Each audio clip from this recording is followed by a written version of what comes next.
Yeah, so usually what I'm just asking is general questions at the beginning, but more like feel comfortable to say anything you want, or it's not, I'm not like sort of researching around a specific issue at this point, but more about you, about your work, and I'm very interested to know more about your experience as well, in Vancouver, but also internationally, like how you work throughout your career, throughout your work, what interests you, in particular because I thought that you had a very in-depth knowledge of European poetry and literature, history, and also because it seems that you had a lot of influence on some of the other artists from Vancouver. And so how is this unfolded and in your mind, but also how do you see it develop? So maybe we can start like that. And then should I look at you or the camera? You can look at me. Yeah, okay. That's good. Yeah. So yeah, you more like sort of that story, and don't hesitate to just continue as long as you think it's. I'm used to. I've done many interviews. Yeah. Okay. So, and also maybe a second question, or maybe a second chapter of that interview would be about the notion of Eurocentric and history, and this idea that you are currently working on, historicity, and what does it mean for you, and how can people work from that notion, which I think is very important, but I'm very eager to learn from that, from you, Sure. So yeah, anytime we can begin, So, do you want me to just describe my background or something? Sure, yeah. To start with? Yeah. Well, I was born in England but grew up in Vancouver basically, and the interior too, British Columbia, in a small town. Both my parents were born in Canada. My mother was born here in Vancouver. So I got roots, deep roots to this area, to this region. And I think from the very beginning of my childhood, I always identified that I was an artist. The idea of being an artist was something that I could identify with. And so I taught myself art. I didn't have art classes in the little school that I was a part of, and was always acknowledged by my friends as being an artist. So that was, doing the artworks that I have done since childhood just came naturally to me. Something that was just a part of my life. But I was also interested in poetry and literature and history. I won, when I finished high school, I was given the first prize in history when I left. So, and I was always very interested in regional history of British Columbia. In fact, the prize that I was given was a book, was published in 1958. I graduated from high school in 1960, so it was recently published, The History of British Columbia, and I still have the book. So the idea of history and, who we are and what we do here, etc., was always a part of the way I identified myself and my task. But also, I grew up as a fairly poor family in a rather rich community. So I joke sometimes that the only way that I could attract girls who come from wealthy families was to write beautiful poetry, right? So I was very early involved in writing poetry and identifying as a poet, and published poems in the high school newspaper. I was also the art editor of the high school newspaper, so, and I did cartoons in the paper. When I was in high school, I don't know if I'm going into too much detail or not. It's good. Yeah. I was also very excited and interested to discover French avant-garde poetry like Rimbaud and Mallarmé and all the French avant-garde. In fact, I wrote an essay, kind of a well-researched essay in my high school English class, analyzing the poems of T.S. Eliot, who's kind of a highly respected English, well, American origin, but English modernist poet, but whose poetry is very, very much influenced by French avant-garde poetry. So I identified and did research and read all the French avant-garde poetry and showed where T.S. Eliot borrowed specifically from Tristan Corbière and Jules Laforge, etc., etc.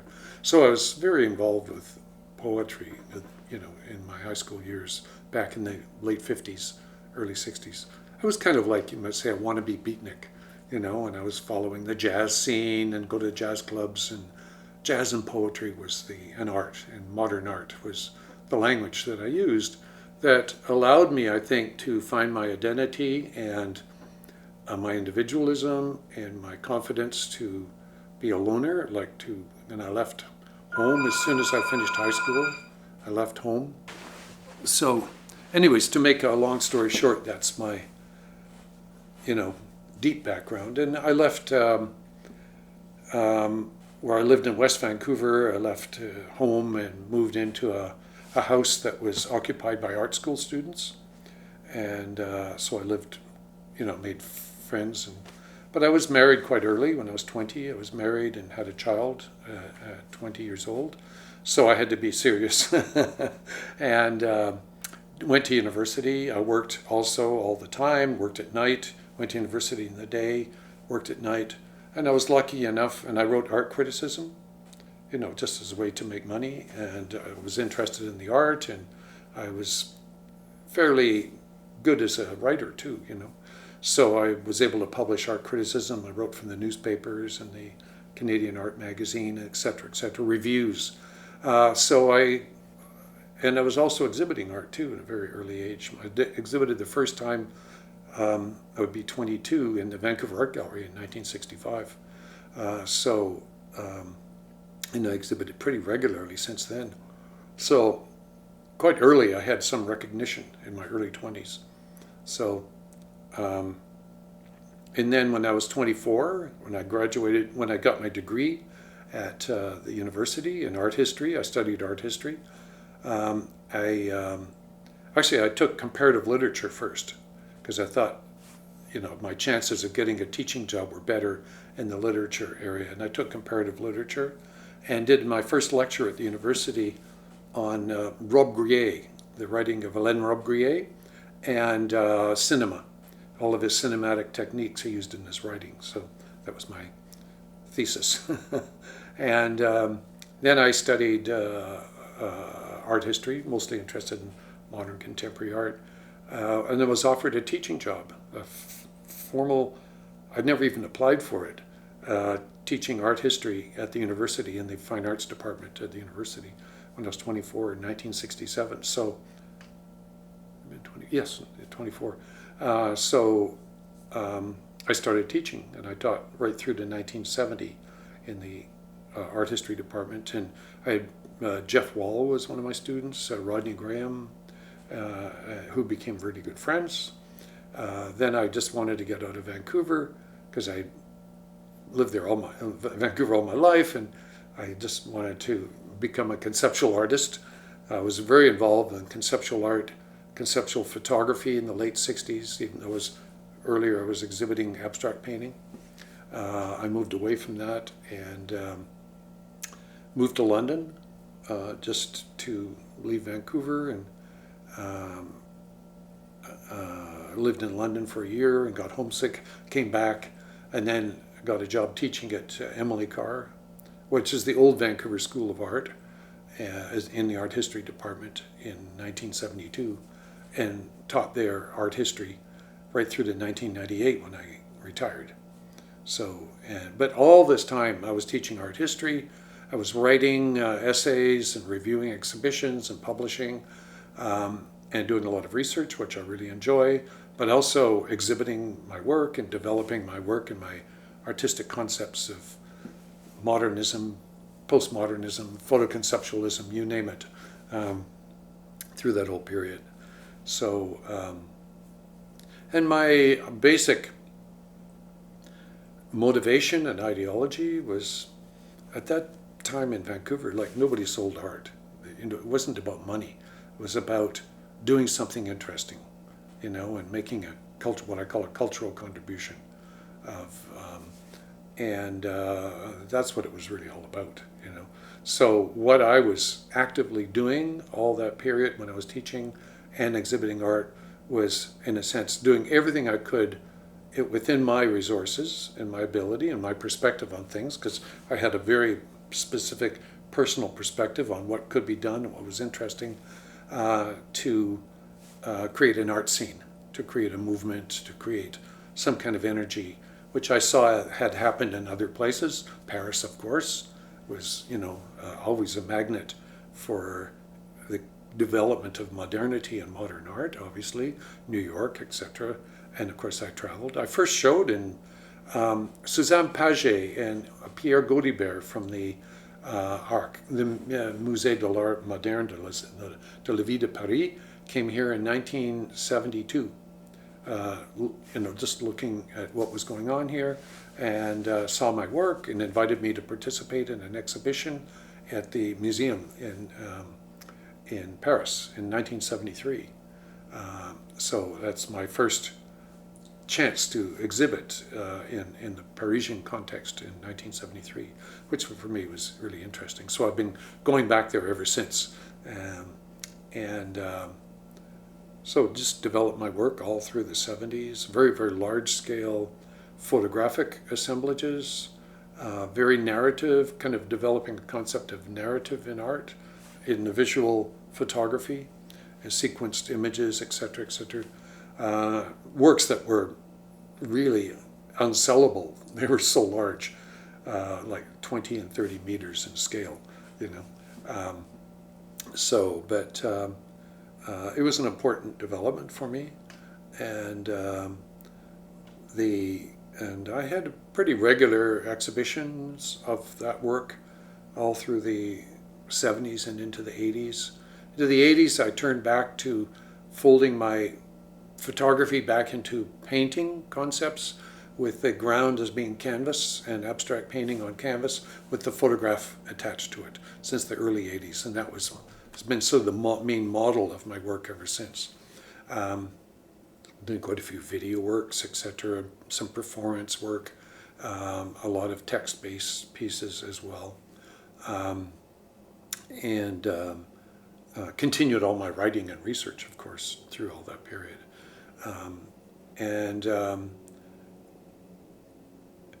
Didn't have a gallery. The first gallery the oldest gallery that I've ever worked with to represent my work and still work with them is a gallery. It was Mythic Narratives back in 1989. It was Johann Schüttler in Cologne, Germany was the first, and Rüdiger Schüttler in Munich were the first European galleries to feature my work, 1986. And then 1989 I started with Mythic Narratives, which is now Gallery Greta Meert in Brussels. And also later in 1989 was Gabriel Maubry in Paris.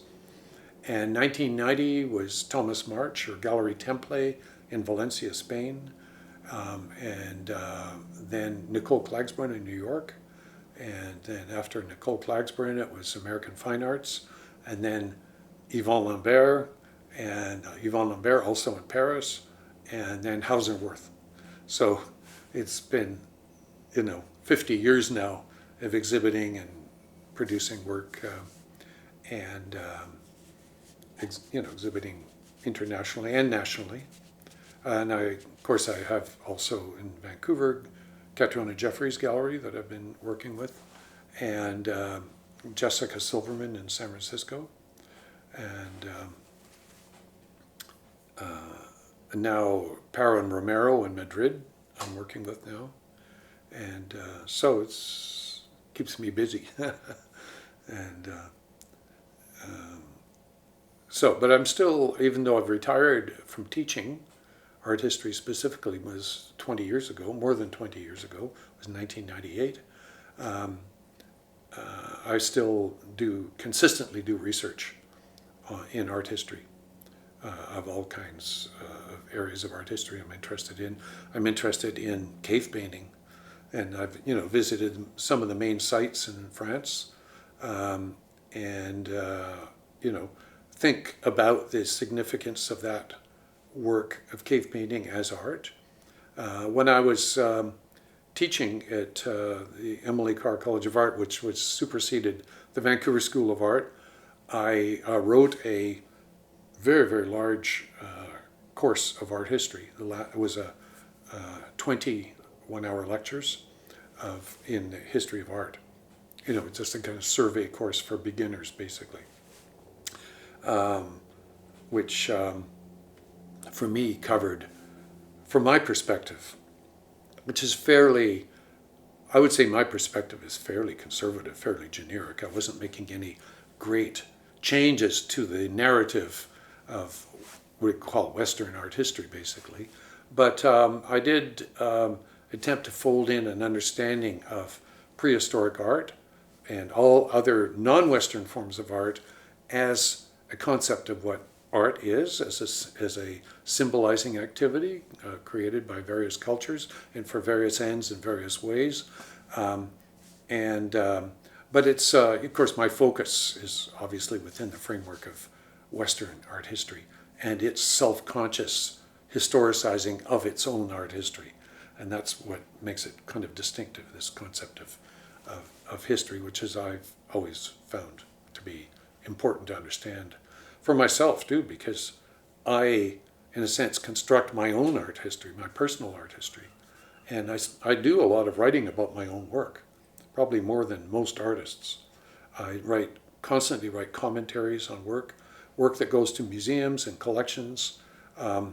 Not always, but usually I write a detailed commentary explaining my intentions in the work, how I think the work could be understood. It's never the limit of how to understand it, but it's an avenue for understanding the work, especially for curators in the museums. When they go to write their little placards next to the work in the exhibition, it is always a help. And I like to be understood because I have very specific intentions when I do my work. I like it to be understood what those intentions are. And even though some people say I say too much about it and I should let people make up their own mind, I do let people make up their own mind. It's not to create a value judgment about the work, but it's to create a clear understanding of what I think my intentions are.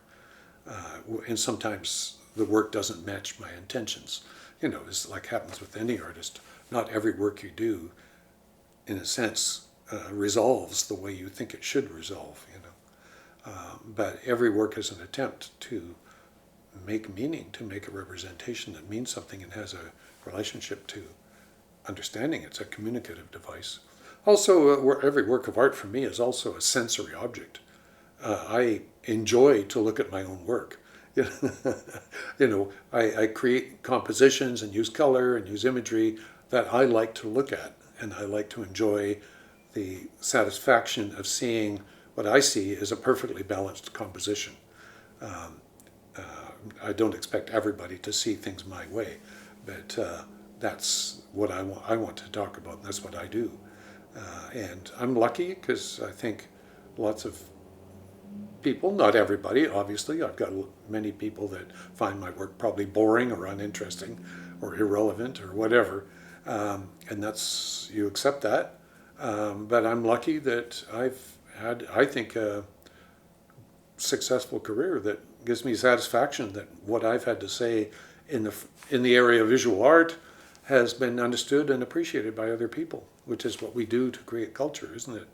To share our perceptions of the world with other people, in the hope, obviously, for me, that it triggers off the ability of other people to generate their own perception that then allows them to continue the dialogue in their works of art or their conversations or their understandings of things, their aesthetic, you might say, And on that level, I'm obviously very interested in philosophy.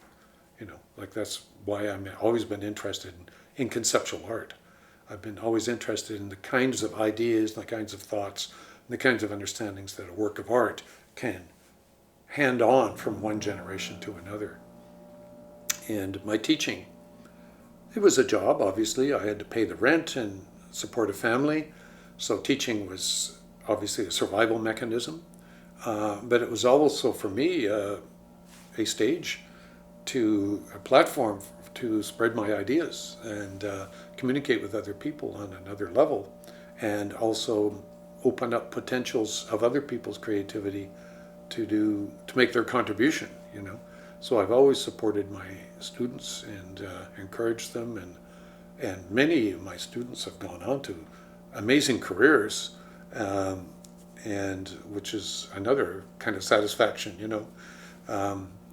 And I always say, I have to say, repeat, that the students I had, I always acknowledge that I've learned more from them than I'm sure they've ever learned from me, you know. And the great satisfaction one can have in the education and the teaching profession is to create the atmosphere and the potentials for people to open up their creativity, which you can receive, and it energizes the teacher, you know. And I always had good teachers when I was a student, as a youngster. So, and I always had very good rapport with my teachers, and it was a dialogue always, you know. It wasn't a one-way street of information, it was a dialogue. And that's the way I always like it to be, you know. And how would you explain that success, that both-way relationship in education, but also... Well, I think, I mean, I'm really interested in the idea of modernity, you know, about what it is to live the present. What is it that we need to know, and what are the things that we need to do in the present to make life meaningful, you know? And of course we live under very specific pressures and experiences in modern life today with, you know, modern technology being drowned in an atmosphere that's dominated by modern technology, urban living, etc., etc. How do we survive as individuals, and how do we find our humanity in these kind of dominant structures that we live in today? And I think that's through creativity and through self-expression. And I've always believed that, and that's to live in a modern way. To live in the modern life, you have to find your individuality and not be afraid to speak and contribute, you know, to other people. And I think other people recognize you know, some of the modernity that I try to communicate in my work. It opens up vocabularies for other people to use, I hope. I don't mean for people to copy my work. That's not what I'm saying. You know, the work is only a trigger for people to open up what they view as a set of potentialities. It's a very liberal, a very liberal kind of outlook, I think. But that's also a survival mechanism. I think to survive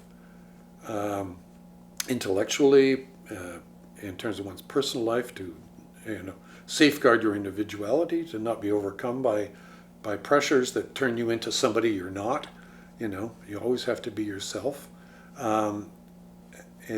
Means that you have to find the language to speak that through. And for me, visual art is the language to use. For me, it's the one that is.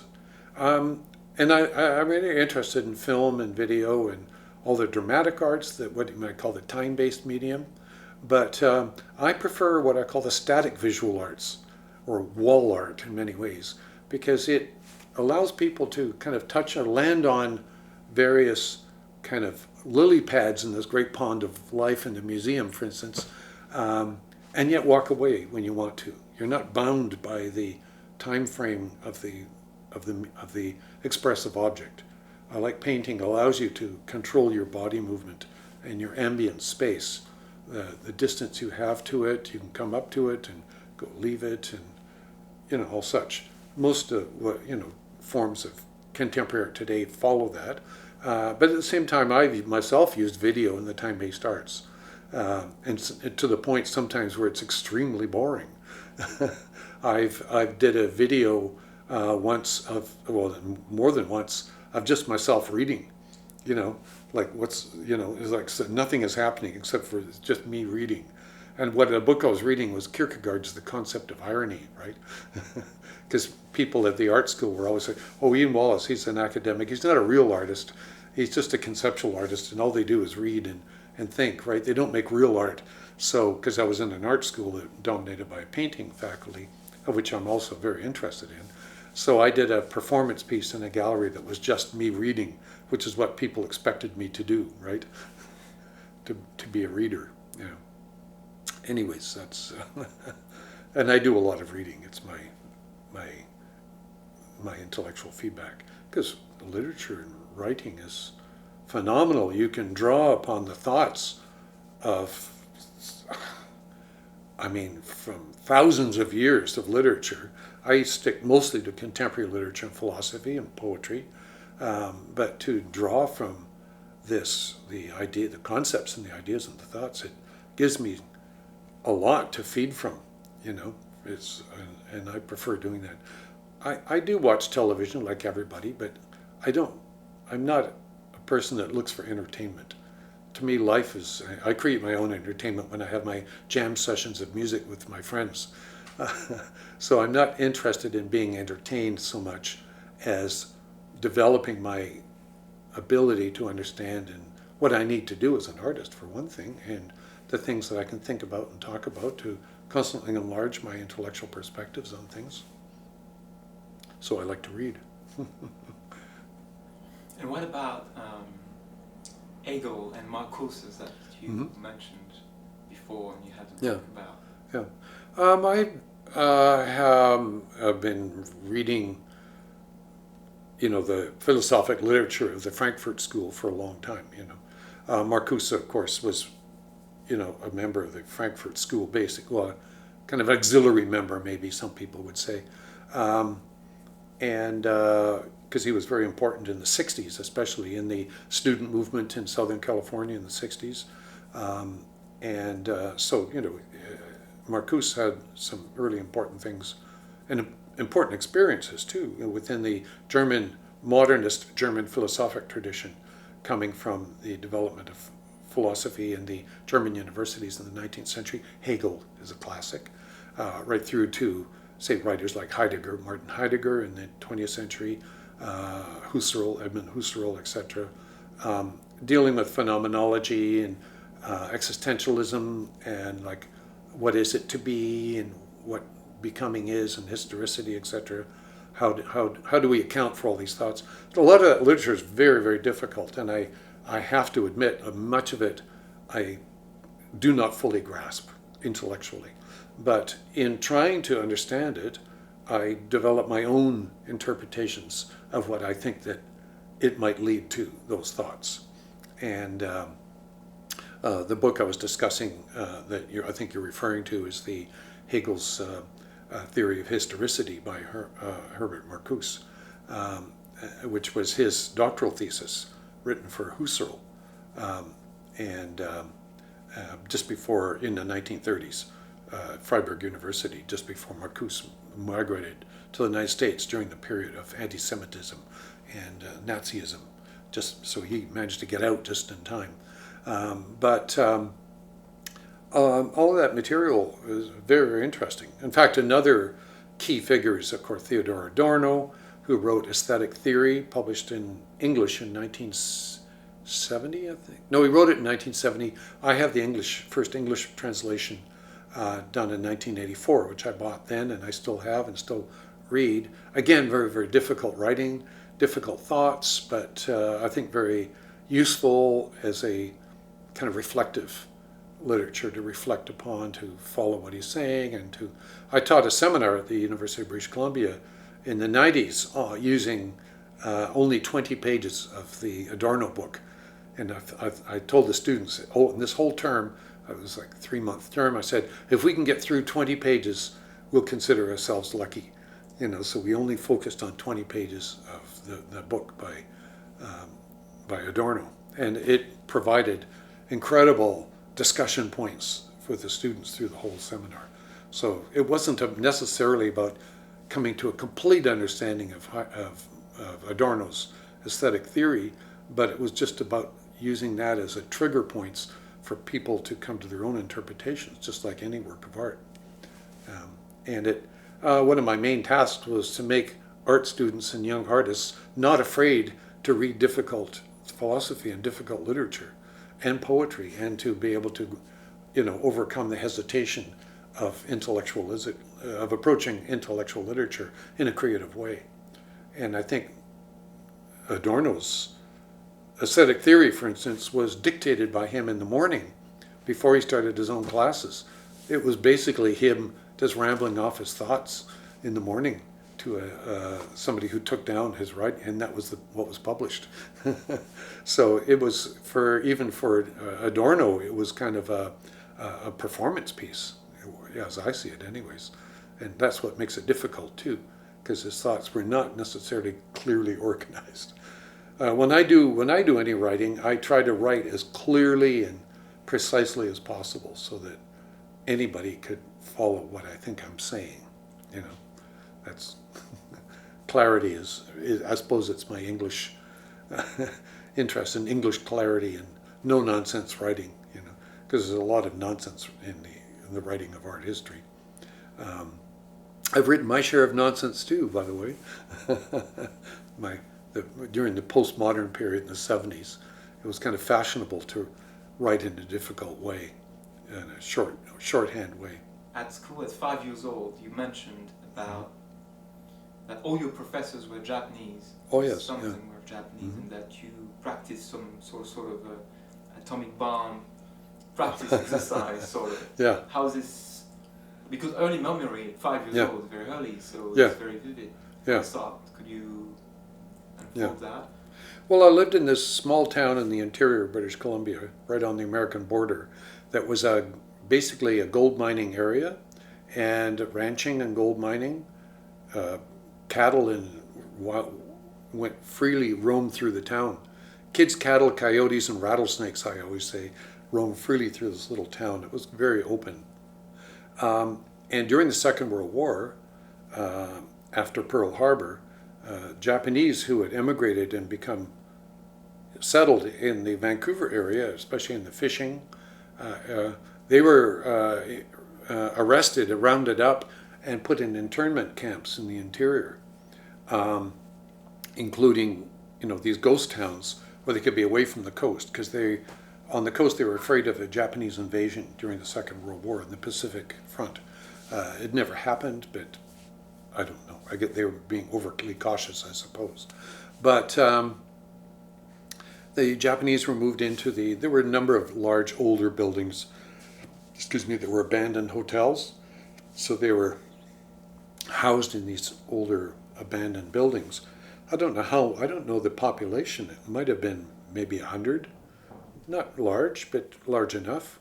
The children of the families that were there became my friends.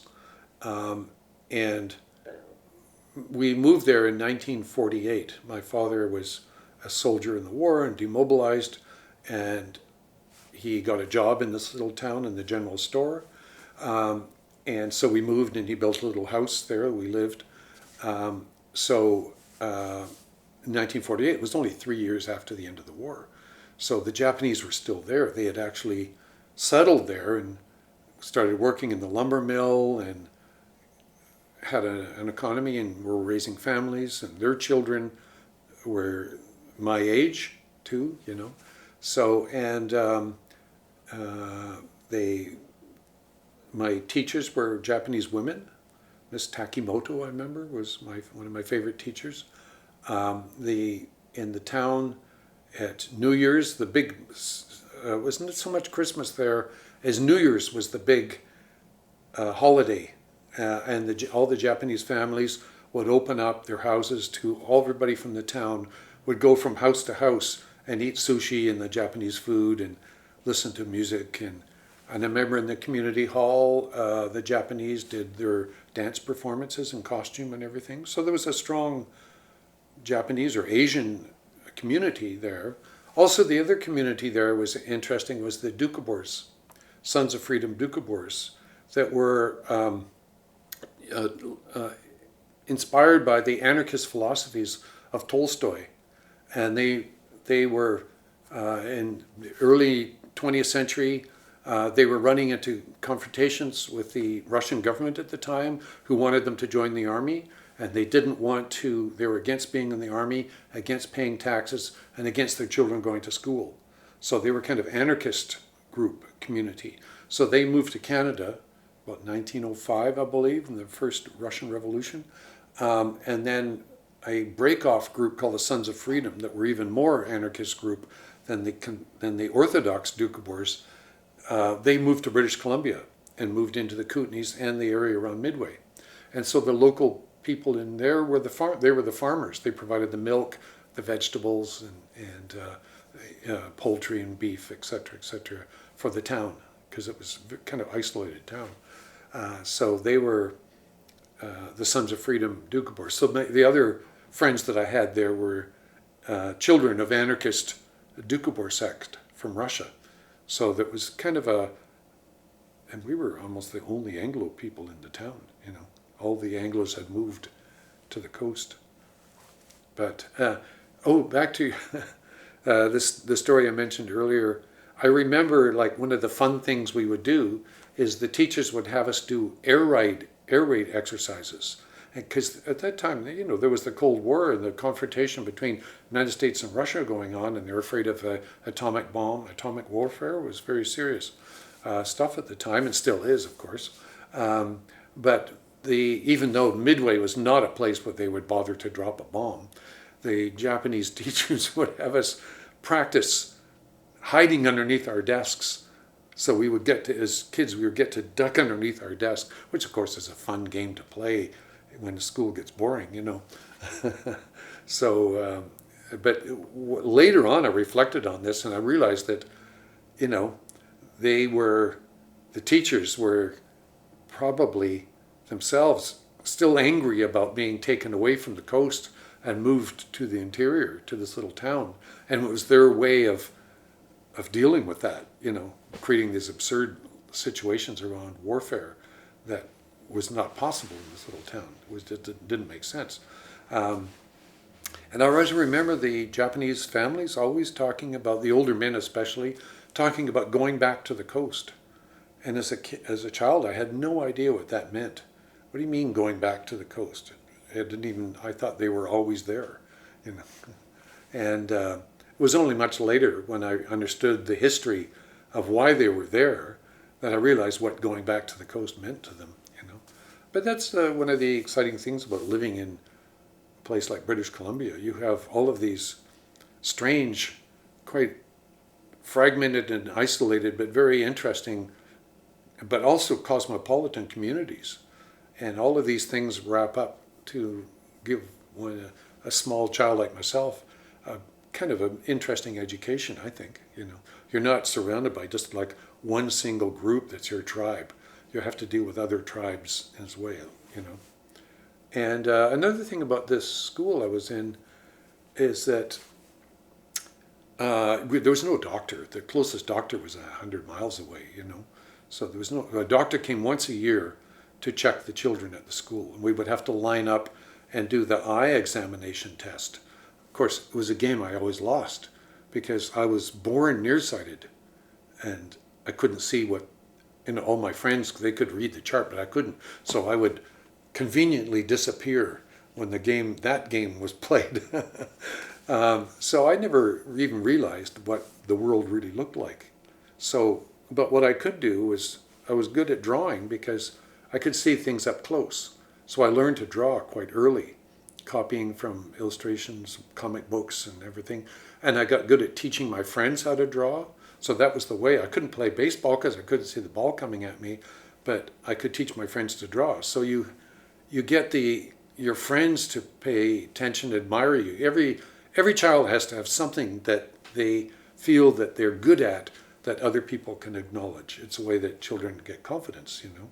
And when people have something when children have something good at, it's important, especially for adults, to encourage that, right? So my specialty was being the class artist, even very young, like 6, 7, 8, 9 years old. When I moved to the coast, I was 10 years old. And I remember doing a big drawing at the whole back of the room, a great big life-size drawing of an African village. For me, it was like Africa was an exotic land I could only read about in the National Geographic magazine, etc. You know, so I got ideas about Africa. Did a big drawing of an African village that was, I think, quite good. I wished I had a picture of it. But when I left the school to move to Vancouver, North Vancouver, and I remember bragging to my friends that I'm going to move into a house that has 2 stories, you know, because everybody just lived, except for the Japanese in the hotels, we only lived in small houses that only had no upstairs, right? It was just one level. Anyways, they gave me an oil painting set as my going away present. And I still have some of the original little oil paintings I did with that oil painting set that I was given. So I got very early, at 9 and 10 years old, acknowledgement as being the class artist. But when I came to North Vancouver, and as soon as I went into school and sitting, the teacher writes on the blackboard. And of course, in the small school in the interior, when the teacher wrote on the blackboard, I could get out of my desk and go up to the blackboard to read it. So it wasn't a problem. But in North Vancouver, when I get out of my seat to go up to, while the teacher writes on the blackboard the lessons, they were saying, well, what are you doing up here? You're supposed to be in your desk. And I said, well, I just came up to read on the blackboard what you're writing. They said, you can't see the blackboard from your desk? And I said, well, no, I just come up to see it now. And so they sent me to have my eyes tested. And it turned out I needed glasses, which for me was a revelation because I went to the optometrist and got my first pair of eyeglasses. I was 10 years old. A whole new world. I could see the movie. I always remember I left the optometrist office with my new glasses, and across the street was the movie theater, and I could read what was the movie that was playing on the movie theater. Yes, I can see what seeing and having good eyesight is all about, you know. So I wear contact lenses now, but I wore glasses for years and years and years. Anyway, sorry, that's a long story for a simple question. But seeing clearly the world is a part of what being an artist is too, you know. But maybe also seeing the world not clear also contributes to being an artist. Sorry, continue. That's good, yeah, thank you. Maybe we can come back to this concept of historicity. Mm-hmm. If you could summarize what it is for you and what you're trying to do around Eurocentric notions, how to get out of Eurocentric forms. Well, that's a long discussion. And for a long time I've been interested, I think, regionally in terms of Vancouver and British Columbia art, like this region, of which I think there's a very, well, it's the culture that I live in mostly and contribute to and have my friends and the things that I think are important to do here. Even though obviously I think in a much broader geography than just the local region, but in a broader time than now too, because I'm interested in everything from the very beginning of history to now. But I just felt that it was really necessary for quite some time to pay attention to the history of this particular region. You know, you might say, which is a former colony. It's going through various historical transformations from its pre-colonial period of just being First Nations territories with all of its history, if we can describe it as such, of Aboriginal and Indigenous art forms, and history too. There's art and history go together. In other words, social and economic and territorial history go together.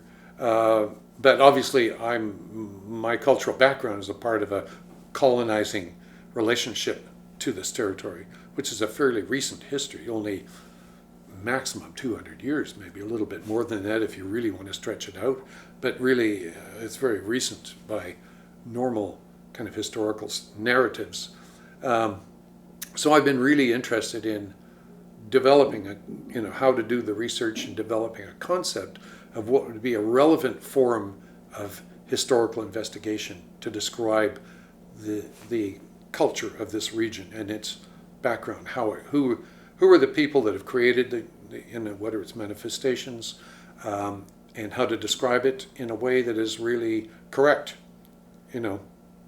And when one kind of looks at history, which is fundamentally what I call ideological, in other words, it constructs a narrative or a myth that rationalizes identity, or rationalizes politics, or rationalizes a sense of presence and legitimacy of one element, one social element in relationship to any other social element, and the unique feature here being a colonizing culture, the relationship between the dominant European cultures that have occupied this territory and the original First Nations or Indigenous or Aboriginal cultural manifestations that preceded it, and what are the relations between those two. In investigating how to describe this relationship, I have to acknowledge that the very concept of history that I am attempting to describe is fundamentally Eurocentric. In other words, the concept of history as a discipline of attempting to ascertain the historical facts, the agencies and the narratives that have been developed over time, the people involved, and to record and document that, and then analyze what that means as a totality, as a narrative, in relationship to the, is a particular kind of Eurocentric concept of what history in chronologies are. And trying to understand that relationship to a pre-colonial or pre-European contact indigenous concept of history, which is also can be seen as history, but is built as a set of what you call mythic narratives, that involves symbolic storytelling that's passed down over generations, family to family, etc., all through another kind of historical epoch that doesn't exactly match the philosophic fundaments or the scientific fundament, let's call it, of Eurocentric concept of what history is, or historicity. Hegel and Marcuse and Heidegger in particular also had another concept of historicity, which is about personal time. It's about becoming like interior time of the concept of the individual mentality, or you might call the existential presence of individual consciousness, of personal consciousness in relationship to a larger dominant concept of the flow of history and time that is chronological in the temporal sense, or in the temporal and chronological mean the same thing, so that's kind of repetitive. Sorry, this sometimes gets a bit vague and a bit difficult to reduce to a simple description. But what I'm trying to do right now is rationalize and legitimize, or understand at least, what the relationships between these two concepts of history might be, so that I don't want to overwhelm or overcome a mythic concept of history, which also has its legitimacy, by a scientific concept of history that is produced by the dominant culture that's actually trying to describe this situation, which is what I'm trying to do. Like, I have to acknowledge I'm coming from a Eurocentric philosophic point of view. I can't deny that. To deny it would be to create a false relationship already, which isn't what science and history is all about. That's not the point.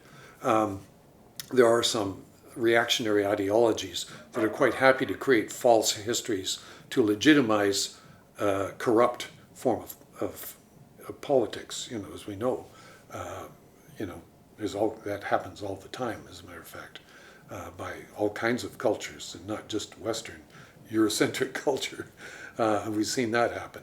What I'm interested in is, and I think this might be a part of the reconciliation process that's going on between what it means to be a colonizing culture, what we call settler culture, and the pre-European contact Aboriginal culture, and the relations between those two. Mind you, this colonizing culture is changing, and also the Aboriginal culture is also changing, because that's what history is. It's the flux and change through process and time.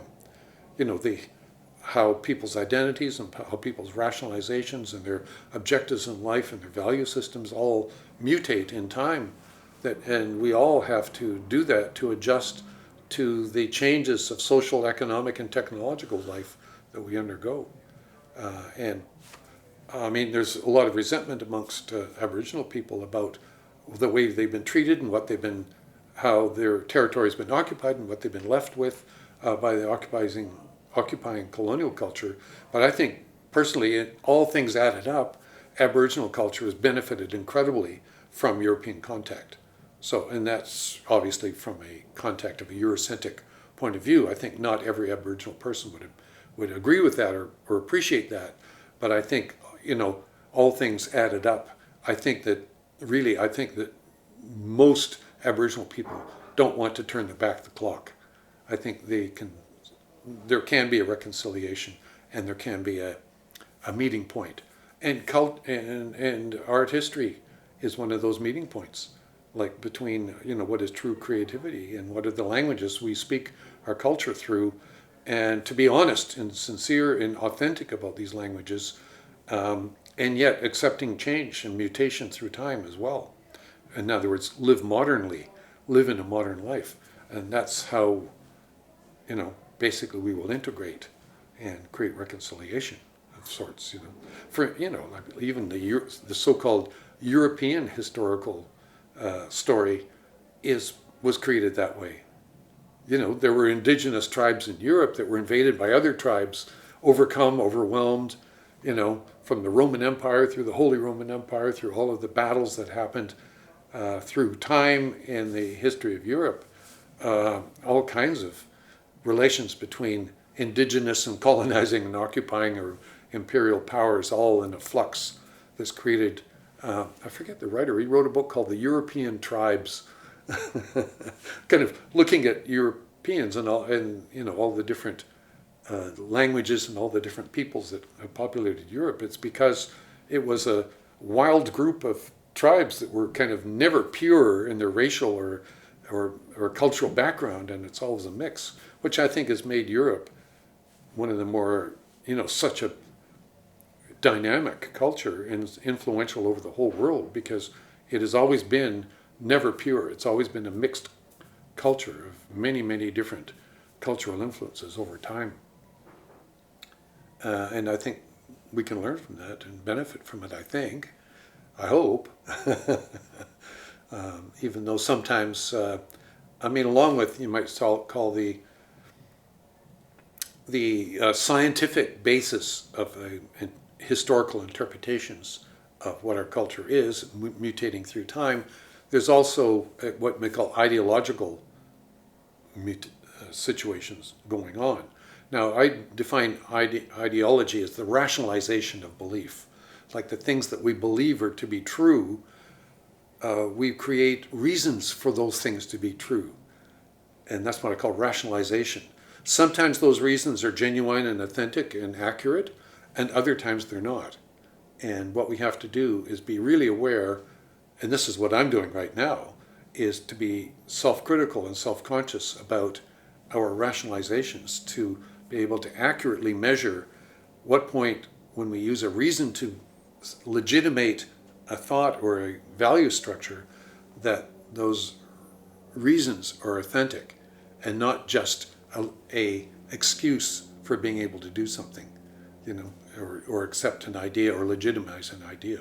And it's so easy to do, and it's done all the time, because people want to feel confident that what they're doing is right, even when it's not right.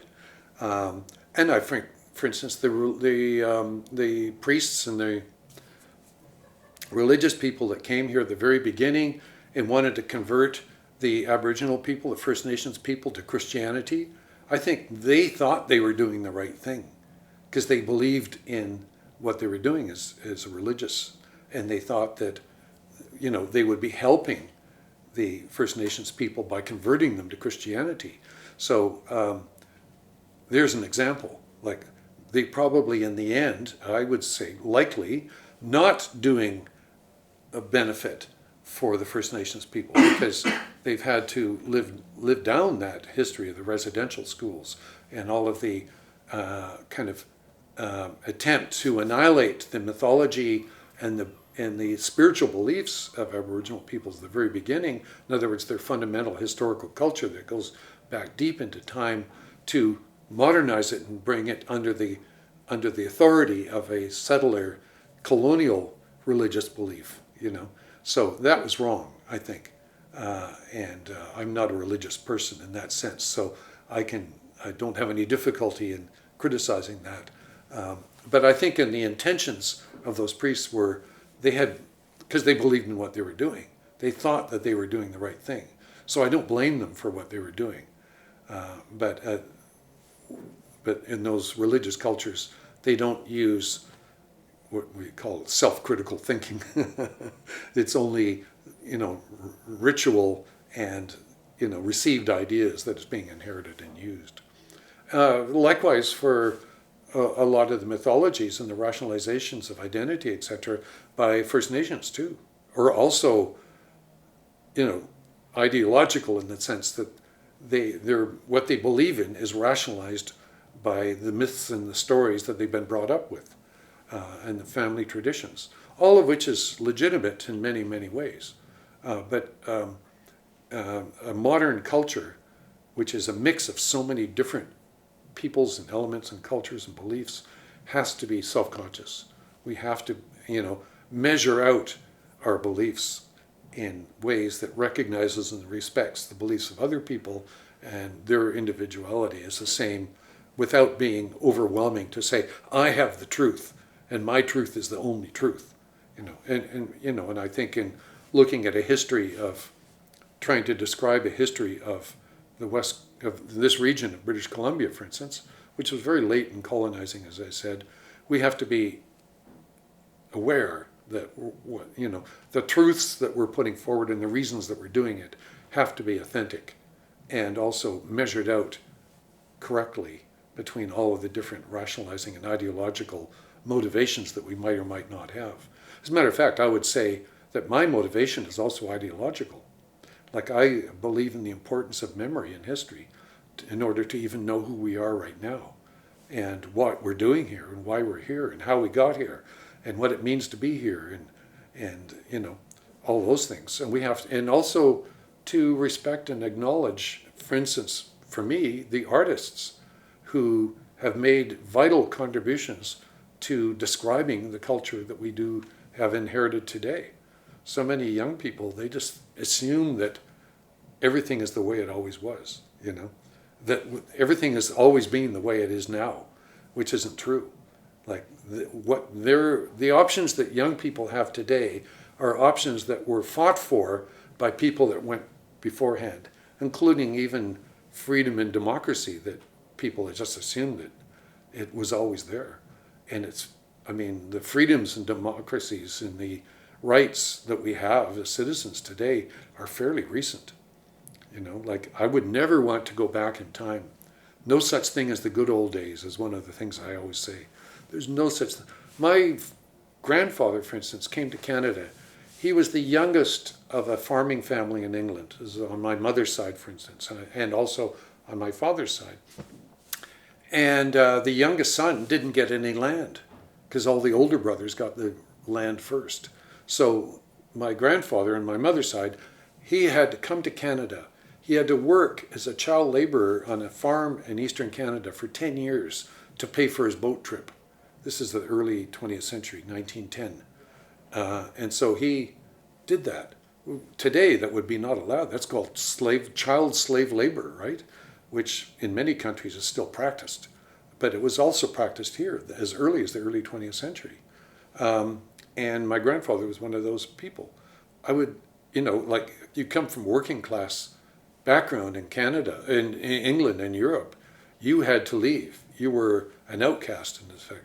So a lot of the early settlers that came here were outcasts and survivors. They just wanted children that wanted to survive for the most part. And they went through incredibly difficult times to settle in a place like Canada. When you're a small family moving to the prairies in 1900 or 1880, you had to find a place to live and you had to build your home and house and feed yourself and your family out of nothing. It was just like, it was just the raw earth. It wasn't like we do today. We fly from one place to another and we're fed good food and have good places to stay. We're just so lucky now compared to what our people ahead went through, And that's not usually described very clearly. It's, usually in the description of the colonizing of this area, it's kind of like imperial armies marching in and taking over and everything just being laid out for people. It wasn't that way at all. The only way you could get here before 1887 was all the way from England, all the way around the bottom of South America, Cape Horn, and then back up the coast. It was about 2 months on a boat to get here. It wasn't a 9-hour flight. It was 2 months. And so you were really cut off when you came here to find a place to live. There was no train or anything across North America at the time. That didn't happen until the first railway was 1887. 1886 arrived in Vancouver, which was just a little over 100 years ago. It's not very long. Sorry, I'm going on. But these are all like backgrounds to what happens here, Yeah. And related to your more recent works, the one behind you, but also the one, there was the ones that were there where you were also working on New York streets. You mentioned there was Christos Dikeakos that said that you don't think that we live in a colonial times, and then you responded like, we are colonized by monopoly capitalism, sort of.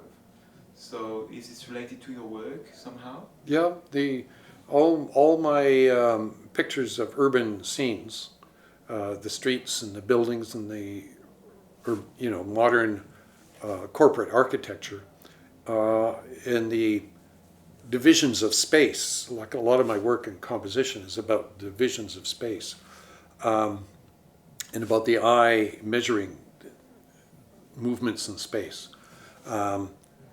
That's basically what composition is, relative balance of things. All of the space that we have in the modern city is all, and the concept of property is all developed as a part of the particularization, or in other words, the fragmentation of the unity of the world into discrete elements of space that's bought and sold and marketed.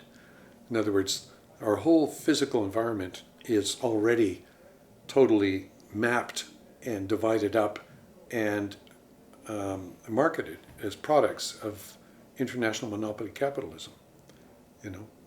Right from buying a toothpaste right to the selling of property on the moon, which is what they're working towards right now, right, in outer space.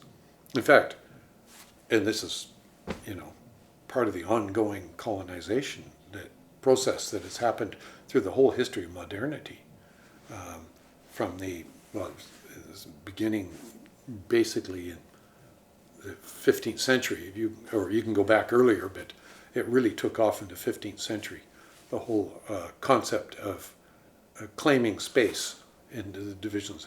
I've been working on a research thesis that's about the relation of the invention of linear perspective to divisions of space.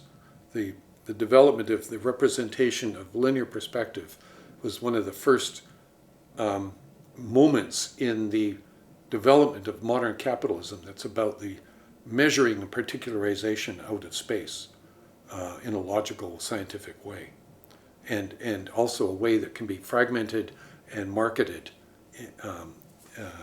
I did a big exhibition in 2010 called The Financial District, which was about a corporate architecture, financial architecture in Eastern Canada and Toronto. That was all about this thesis about the marketing of space coming from the development of linear perspective. But even the modern camera, in fact, linear perspective was created as a photographic process before photography by Brunelleschi and Alberti, who were architects as well as painters, when they invented scientific measurements of linear space in the vanishing point of modern perspective. And that box, or that camera that they had with a photographic plate on it, became the modern camera. So the whole development of the use of photography historically is and just another example of the, you might say, the creation of space as a modular particularization of the unity of space into fragments that are created as representations. It's tied very closely to architecture. In fact, the camera and the camera obscura, camera means room in Italian, right? And so the camera is the room in which the image takes place. And in this room is a window. So I see the room and the window is the rectangularity of the canvas, and the rectangularity of a photograph is just a mimicking of what we call the picture window, even today in modern architecture. And and we use that as in forms of representation. That's a very modern form of representation. For instance, we were talking about Aboriginal art, pre-European contact Aboriginal art.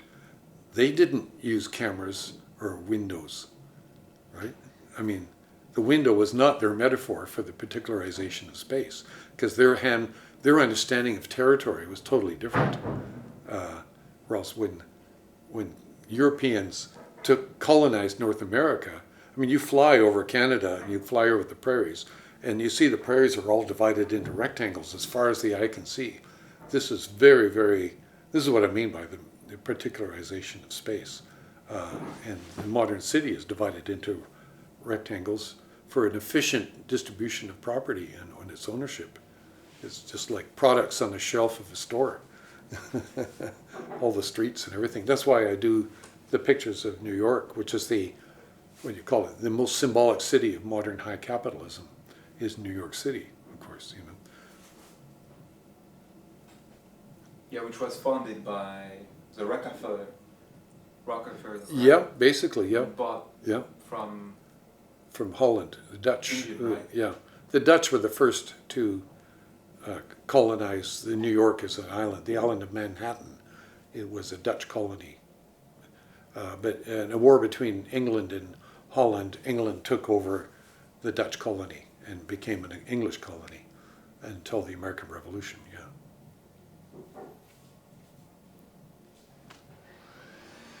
And actually, Washington, D.C., as the capital of the new United States in the late 18th century, was a French military engineer designed the layout of Washington, D.C. As like the way a classic military layout in the rectangle of streets, which was at that time influenced also by Roman military layouts for mobile campaigns. For the Roman camps were all laid out in a very logical grid-like format. And when just to get back to your first question, my pictures of the streets is just an investigation of what the contemporary environment is that reflects all of those historical forms by which is in front of us. And maybe to a final question. Sure. Related to, now I lost the question. Yes, related to provincialism and center and periphery. Mm-hmm. If you want to comment on that idea, being in British Columbia. Yeah. This is something that, of course, everybody that grew up here, myself included, like all of the cultural influences, for the most part, came from somewhere else, like being a colonial culture. And my project, from the very beginning, was to somehow develop a unique culture, an individualized culture. I mean, unique to here, just from ourselves, instead of always looking somewhere else, which is a kind of a provincial way of defining oneself. Is like somebody else has the truth, somebody else has the identity. We only borrow that identity to make ourselves feel good or important or whatever.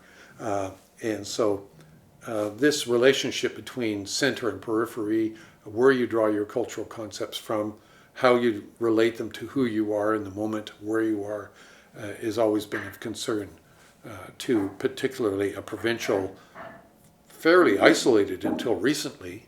I mean, modern air travel is only within my lifetime to be able to fly to Eastern Canada, the United States, to Europe or Asia or wherever, is only a fairly recent phenomena.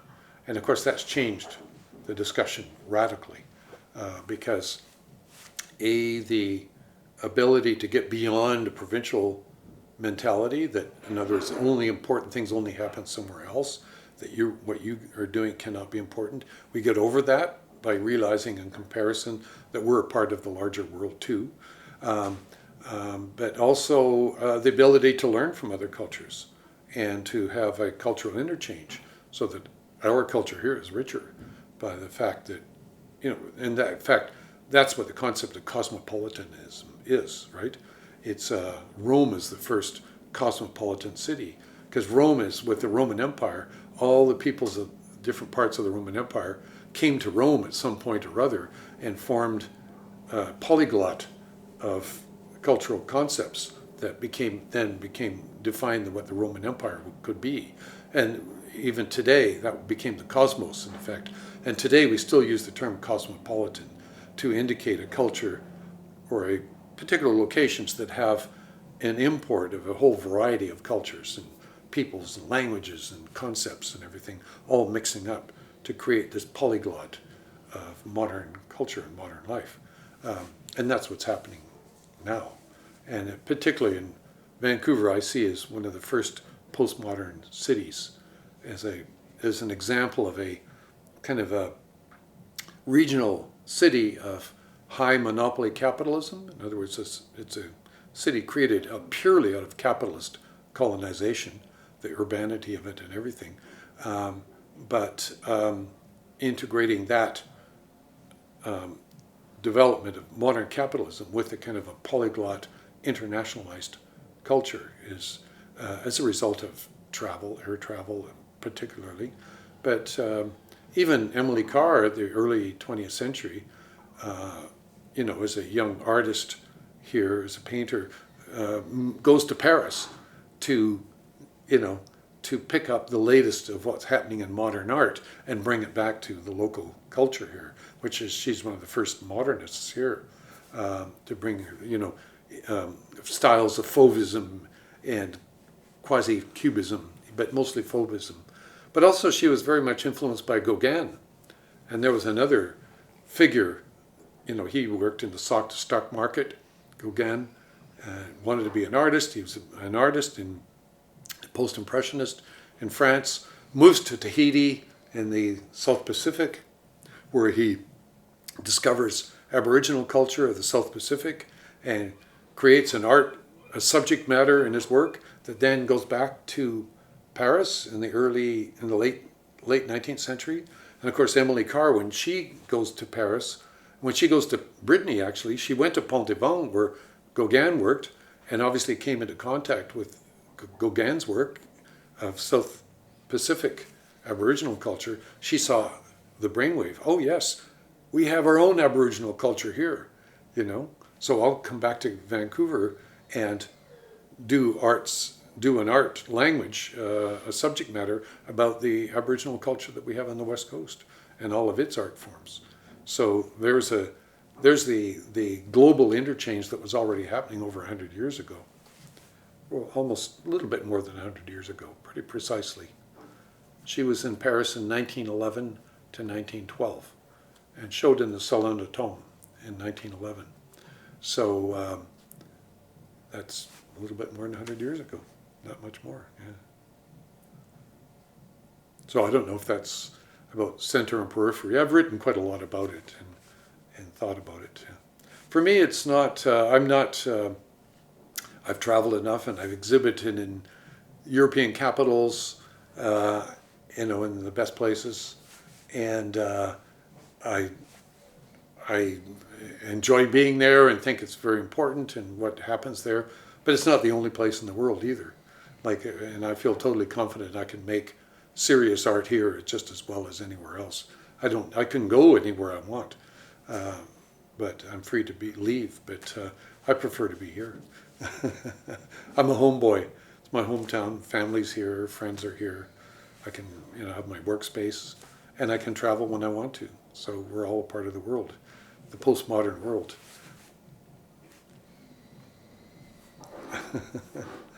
And it's always a real pleasure to welcome people from other parts of the world here, and to meet them and to have a dialogue, have a parley.